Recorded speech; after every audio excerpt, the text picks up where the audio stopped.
Hey you guys, today I'm going to be doing my second video for my Don't Be Afraid mini-series. Today I'm going to be talking to you about covens and how to not be fearful when explaining that word.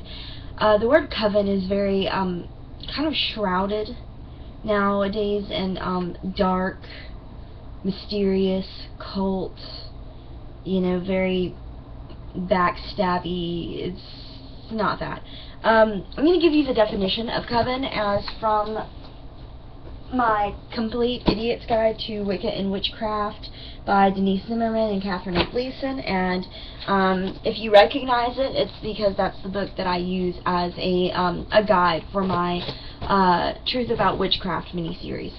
The definition, as according to them, which I think is a pretty spot-on definition, is a coven is a group of witches who practice their religion together, and it's most likely from the Middle English word covet, meaning together. Seems pretty spot-on. There are a lot of ways to explain a coven, but it's really just getting people to sit down and really listen instead of just making their judgment first off. Because if you say the word coven, a lot of the times people will negatively associate that. But if you can get them to sit down and listen to what it actually is and kind of clear up their misconceptions about that, I'm sure they'll think quite a bit differently. Now, for those people who know that said persons or said group of people will not sit down and will not hear you, you can simply say religious family.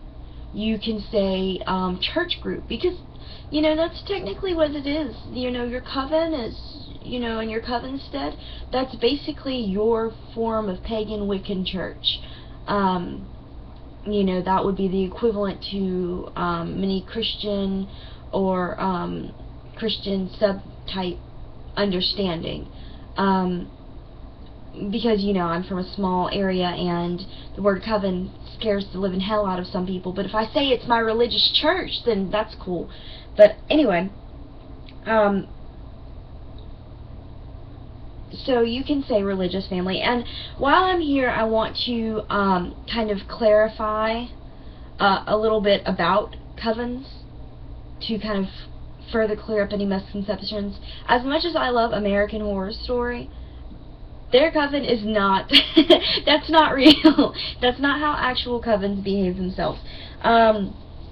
Most covens are extremely tight-knit.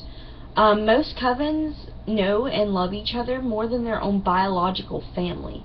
There are certain people in the coven that I work with some of the times that I love more than actual blood relatives. And whenever you enter a coven, whenever you are initiated into the coven that you are planning to work with, the phrase, in perfect love and perfect trust, comes up.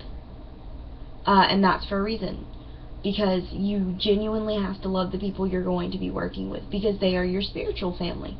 Another thing is, whenever you're initiated into a coven, it's not forever. You can literally leave a coven anytime you want to. Anytime you feel uncomfortable or you feel you're being pushed around, leave that coven. You don't have to take that. So it is not a permanent thing. Whenever you enter a coven, don't think that they're like, gangsters that's gonna murder you before they let you leave. There is no supreme power in a coven. A coven is usually headed by a high priest or high priestess, or both, preferably both. But they are not a supreme power. And in this sense, they can't really tell you how to live your life and you fully obey them. Basically, they're not your mama. But I will give this note of caution. It is extremely arrogant for a pagan or a witch to come into someone's coven and try to tell them how to run it.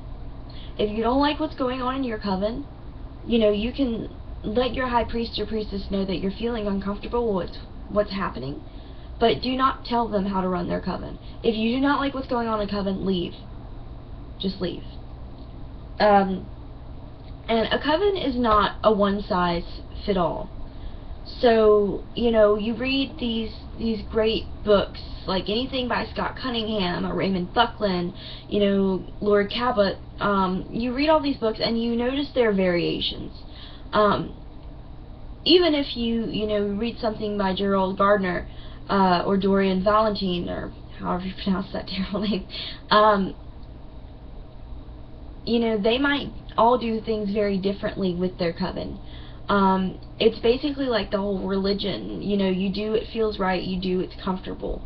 So don't expect, you know, every coven to be a carbon copy in the way that they run things. So that was my advice, to not be afraid to explain a coven. Thank you for watching. See you later.